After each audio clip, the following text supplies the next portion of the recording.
Is it time? Is it finally Bloodborne o'clock, Sony? This week is going to be a jam-packed one, and it's starting with Sony announcing that tomorrow, September 24th at 6 p.m. Eastern Time, we are getting a PlayStation State of Play. And not only that, this week is also Tokyo Game Show, which is starting around Thursday night, Friday morning-ish for us, over in America at least. It's going to be a big week of reveals, and hopefully new games are being showcased all around. Sony made a statement about their State of Play featuring 20 games, and the stream is slated to be over 30 minutes long. Expect remasters, more PlayStation 5 Pro comparisons, and maybe, just maybe, some new games. I mean, I am hoping for new games, but you never know with these kinds of things. And here on the channel, we're going live 2 hours earlier to prep for the State of Play. The link is already down below, so hit that subscribe button and notification bell so you don't miss out on that, so you can stay up to date on everything coming your way. We're going to pregame and talk about what games we hope are going to be showcased and what we could expect. Maybe some surprise reveals as well. Upgrades at 38%, even higher. And now, let's get into the video. This month has been quite the time for Sony. Ever since the PlayStation 5 Pro reveal and their lackluster presentation of it, the new State of Play is basically what everybody is hoping would further bring on some good news. If we look at the trends that they've been on recently, according to this meme graph right here, I'm praying we are not on the downfall, although it kind of lines up and is seemingly showing us that. But Sony has an opportunity here, and we're gonna have to wait and see what comes from it. But if you ask me, their last event should have focused on games that had poor performance and image quality on the base PlayStation 5 and showcase what the Pro can do to enhance these things. Remember, the PlayStation 5 Pro is not aimed at everybody. It's something to give console players a closer to PC style of quality, but instead they showed us remasters and PlayStation 4 games for the most part. However, major shoutouts to Digital Foundry. They went above and beyond to bring us actual true comparison footage of Final Fantasy VII Rebirth on a PlayStation 5 Pro in performance mode compared to the base PlayStation 5 release in performance mode, or even graphics mode too.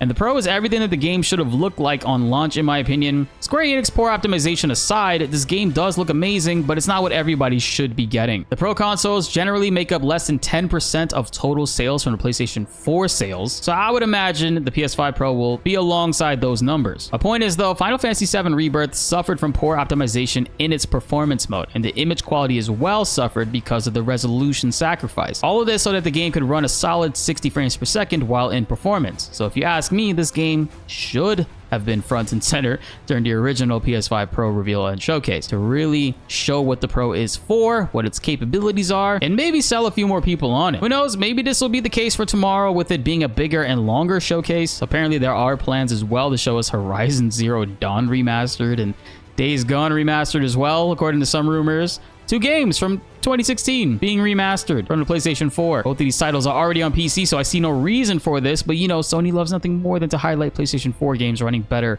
on overkilled hardware. By the way, guys, we started using our Patreon more. It is another avenue to help support the channel if you choose to. There are tiers as low as $2, so feel free to join in. We're going to be using this for future giveaways and content updates as well, so it is much appreciated. But if you already are a member here on YouTube or Twitch, do not feel the need to do them all. I appreciate your support regardless, guys. There's also a lot of people talking about how a PlayStation showcase would have been better, which I do understand that sentiment, but in recent years, if you guys recall, the actual big PlayStation showcases have been extremely mid in comparison to State of Plays. It's been a weird trend because the showcases are supposed to be these massive big reveals that are also supposed to be better than State of Plays, but the State of Plays have actually, in recent years, been way better. We just want to see actual dope things, man. That's all the community really wants. But if Sony really wants to win the public back, it is well overdue for the Bloodborne remaster announcement. No, seriously, nobody's been asking for Days Gone or Horizon Zero Dawn remaster.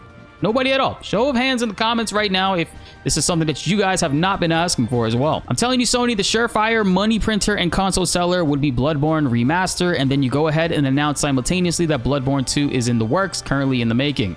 That is a billion-dollar idea I just gave you for free, Sony. I expect, you know, little check in the mail. Tokyo Game Show is coming up this week, and we have an idea of what companies will be in attendance thanks to Jeff Keighley. They're going to be showcasing us new games, giving us enhancements or looks for older ones, and among that list, I see a major surprise that we have not seen for quite some time. Sony Interactive Entertainment is slated to appear and have a booth on the floor mat for Tokyo Game Show, which also means they'll be giving us deeper looks at upcoming titles, which we might see being premiered tomorrow at the State of Play. Sony over the years has been very elusive when it comes to appearing at showcases and playing well with others, and instead they've been hosting their own stuff and partnering with Jeff Keighley on events. So this is very promising to see, even more reveals and deeper looks later on this week, and hopefully fully playable demos. We do know that it's been confirmed that Metal Gear Solid Delta Snake Eater Remake is going to be having playable demos and its own section to go through for the Virtuous missions.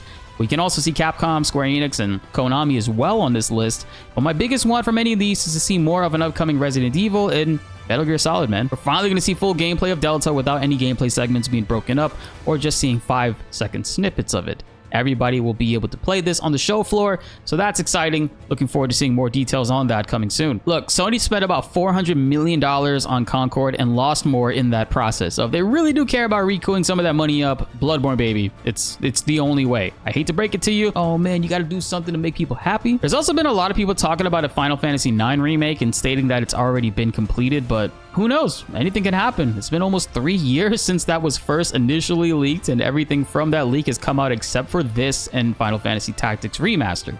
I don't know what Square Enix is waiting for, to be honest. With them recently talking finally about how their sales didn't meet expectations for the past year's budget, they actually confirmed that FF7 Rebirth and FF16 were not enough to make up for the other losses like Foam Stars, which ultimately does bring their profits down. So there is that. I think a Final Fantasy IX remake announcement would be well received, but they don't seem to want to make games people want for some reason. Just a hunch. We got ourselves a wild week ahead, and it seems to be having tons of different genres of games that we'll all be eating good and everybody will seemingly be happy. I hope. Sound off in the comments below. Which games do you think will be appearing? And also, what are you most excited to see that's already been confirmed? Let's get a discussion going. Be sure to like the video if you enjoyed and subscribe if you are new. More video game updates are on the way and you don't want to miss them. My name is BltzZ and thanks for watching.